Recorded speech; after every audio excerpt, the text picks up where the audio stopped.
Hello friend. तो आज हम नया टॉपिक शुरू करने वाले हैं, दैट इज थर्मोडायनेमिक्स। तो देखो, ट्वेल्थ फिजिकल केमिस्ट्री में ये टॉपिक है। तो इस टॉपिक में अगर तुम एनसीईआरटी बुक देखो तो ये 11th में दिया हुआ है, क्लास 11th एनसीईआरटी। जबकि क्लास 12th में ये टॉपिक स्टेट बोर्ड को है, ओके, महाराष्ट्र स्टेट बोर्ड में। लेकिन नीट में ये टॉपिक कंपलसरी है, इसलिए ये बहुत ज़्यादा इंपॉर्टेंट टॉपिक है। आपको मालूम है, ऑर्गेनिक इनऑर्गेनिक फिजिकल तीन ब्रांचेस है। तो फिजिकल में सबसे ज़्यादा जो दो इंपॉर्टेंट टॉपिक है उनमें से एक है इलेक्ट्रोकेमिस्ट्री और दूसरा है थर्मोडायनेमिक्स। तो आज हम थर्मोडायनेमिक्स पढ़ने वाले हैं। तो देखो, पहले तो हमें डेफिनेशन देखनी पड़ेगी। अगर तुम नाम को स्प्लिट करो तो यहाँ पे दो वर्ड्स यहाँ पे है, एक है थर्मो और एक है डायनेमिक। देखो, थर्मो मतलब क्या, हम बोलते हैं कि हीट। थर्म मतलब क्या, हीट। डायनामिक मतलब क्या, हम बोलते हैं डायनामिक। इसका मतलब होता है इंटरचेंज। ओके, जैसा बोलते हैं कोई डायनामिक है, इसका मतलब क्या, वो कुछ भी कर सकता है।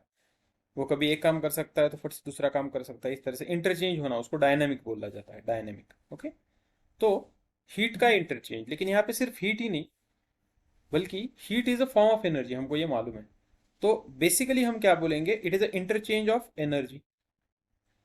तो थर्मोडायनेमिक्स क्या है, thermodynamics is a interchange of energy. What the interchange means, interchange का मतलब है यहाँ पे बदलना, एक फॉर्म से दूसरे फॉर्म में जाना। ओके। तो हम अगर डेफिनेशन देखें तो हम क्या बोलेंगे, डेफिनेशन क्या है थर्मोडायनेमिक्स की, thermodynamics is a branch of chemistry that deals with the energy change. Okay, it is a branch of chemistry that deals with the energy changes during the physical और chemical change. Physical और chemical change या processes बोलेंगे। Okay.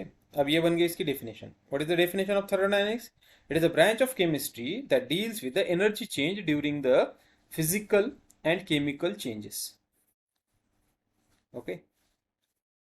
इसके अलावा ये और क्या चीज पढ़ती है, या और क्या चीज के बारे में स्टडी करते हैं, जो हमने ऊपर लिखी वही है कि deals with the transformation of.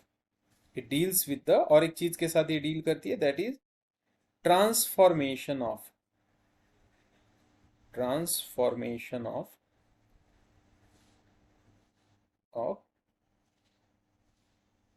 different forms of energy, different forms of energy। मतलब एनर्जी के जो अलग अलग फॉर्म्स है, उन फॉर्म का एक दूसरे में इंटर कन्वर्जन होना, ये भी हम थर्मोडायनेमिक्स में पढ़ते हैं। ओके। अब अगर थर्मोडायनेमिक्स को तुम और एक डेफिनेशन उसकी देखो, जो कई बुक्स में तुमको ये मिलेगी डेफिनेशन, और एक वो क्या है, वो डेफिनेशन है कि thermodynamics is nothing but the energy and inter conversion of energy into matter. Okay, जिसको हम बोलेंगे the inter conversion of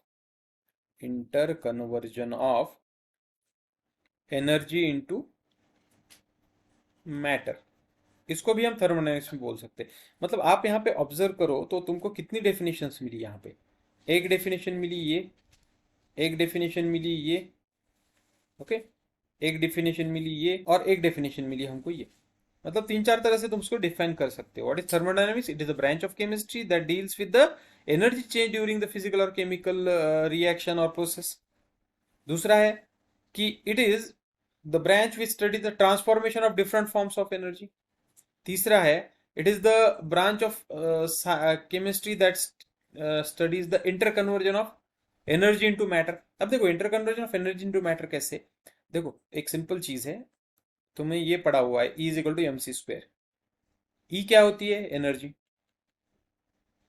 okay. यम क्या होता है, मास। और सी क्या होता है, speed of light. Okay, speed of light जो 3 × 10⁸ होती है। मैं लिखता हूँ 3 × 10⁸ मीटर पर सेकंड।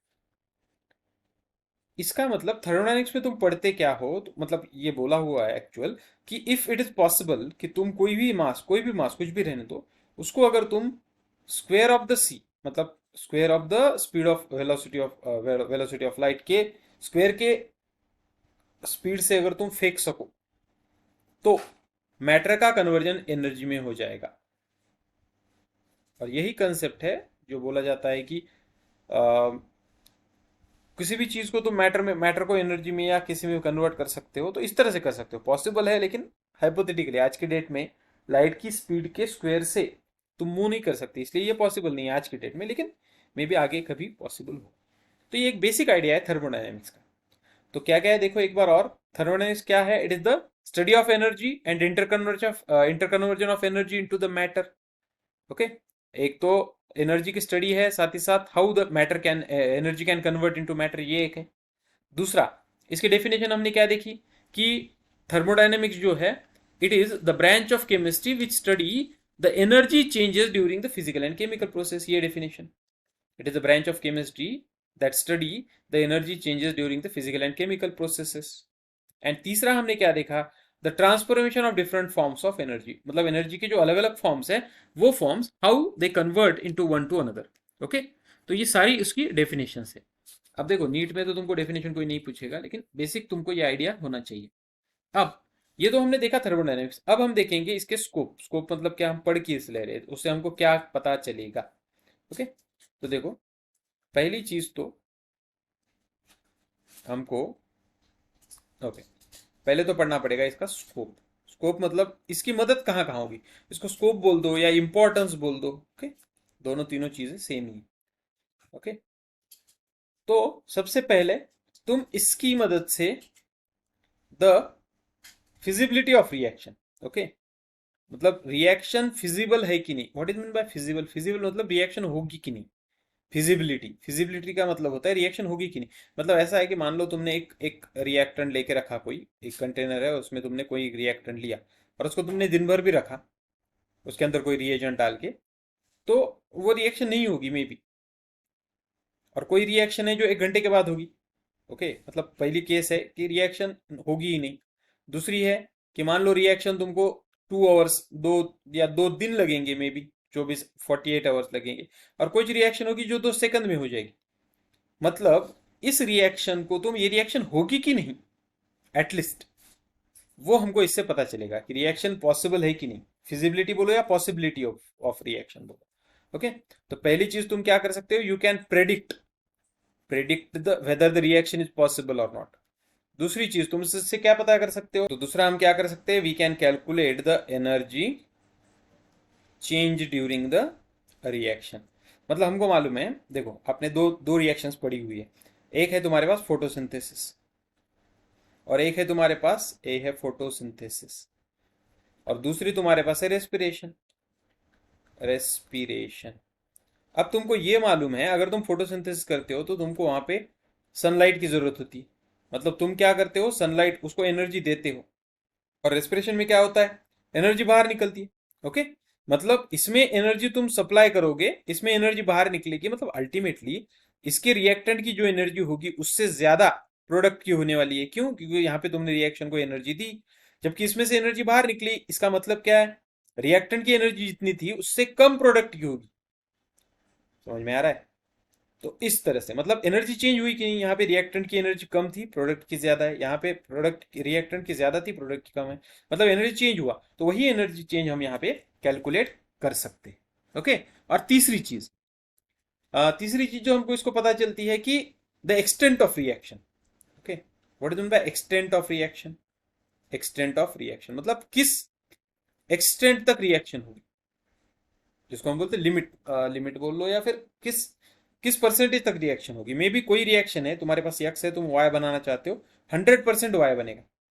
किसी केस में 100% वाई नहीं बनेगा, यक्स लोगे थोड़ा वाई बनेगा थोड़ा जेड बनेगा, ये 50% बना ये 50% बना, मतलब एक्चुअल रिएक्शन 50% ही प्रोडक्ट बना है। ओके, किसी रिएक्शन में कंप्लीट रिएक्शन कंप्लीट होगी ही नहीं। तो ये सारी चीजें हम इससे पता कर सकते हैं। तो स्कोप या इंपॉर्टेंस क्या है इसका, तो पहला तो है कि तुम क्या कर सकते हो, फिजिबिलिटी ऑफ रिएक्शन पता कर सकते हो, मतलब प्रेडिक्ट कर सकते हो whether the reaction is possible और नॉट। फिजिबिलिटी मतलब पॉसिबिलिटी। दूसरा है एनर्जी चेंज। कई बार रिएक्शन करते हो, कई बार मतलब क्या है, कंपलसरी है केमिकल रिएक्शन में एनर्जी देनी या लेनी पड़ती है, तुमने पढ़ा हुआ है लोअर क्लासेस में। मतलब एनर्जी चेंज कितना होगा, अगर मान लो उसकी एनर्जी पहले इतनी थी, जो भी 100 यूनिट समझ लो, किलो जूल जो भी, और बाद में उतनी ही रही, तो फिर रिएक्शन कहाँ हुई? रिएक्शन नहीं हुई। तो एक तो एनर्जी लूज होगी या एनर्जी गेन होगी। ओके। और जबकि तीसरी चीज क्या है? The extent to which the chemical reaction proceed, मतलब कहाँ तक ये रिएक्शन कंप्लीट होगी, पूरी रिएक्शन कंप्लीट होगी या नहीं। ओके, ये भी एक चीज यहाँ पे तुमको ध्यान में रखनी पड़ती है। अब नेक्स्ट जो चीज है वो है लिमिटेशंस ऑफ थर्मोडायनेमिक्स। अच्छा, मतलब इतनी अच्छी बातें हैं, फिर भी उसकी कुछ लिमिटेशंस है जो एक्चुअल लिमिटेशंस एंड में पढ़नी चाहिए, लेकिन हम यहाँ पे देखेंगे लिमिटेशन। तो इसका सबसे पहला लिमिटेशन है कि ये जो सिस्टम है, ये, अब हम बोल सकते हैं we can't predict the speed of reaction. आप इसमें स्पीड ऑफ रिएक्शन को प्रेडिक्ट नहीं कर सकते। We can't predict the speed of reaction, जिसको रेट ऑफ रिएक्शन बोला जाता है। रेट ऑफ रिएक्शन के लिए तुमको केमिकल काइनेटिक्स नाम का एक टॉपिक है, उसमें तुम रेट ऑफ रिएक्शन प्रेडिक्ट कर सकते हो। साथ ही साथ तुम टाइम प्रेडिक्ट नहीं कर सकते, तुम स्पीड प्रेडिक्ट नहीं कर सकते रिएक्शन की, कितनी फास्ट होगी या स्लो होगी। थर्मोडाइनमिक्स में तुम टाइम प्रेडिक्ट नहीं कर सकते। और जो तीसरी चीज है, ये सिस्टम जो है वो सिर्फ और सिर्फ मैक्रोस्कोपिक के लिए है। मैक्रोस्कोपिक, मैक्रोस्कोपिक का मतलब, मैक्रो मतलब क्या? बड़ा, बड़ी सिस्टम। मतलब एक कंटेनर है, उसके अंदर कुछ तो लिया, कितने तो लीटर, मतलब मान लो ये 1 लीटर का कंटेनर है, मतलब ऐसी बड़ी बड़ी सिस्टम जिसमें मैक्रो, जिसको मैक्रो बोला जाता है। माइक्रोस्कोप के लिए नहीं, मतलब एकदम तुम ml, एकदम 0.0 ml या ऐसा कुछ लेते हो, तो वहां पे ये सिस्टम फॉलो नहीं। ओके, तो ये एकदम बेसिक आइडिया था।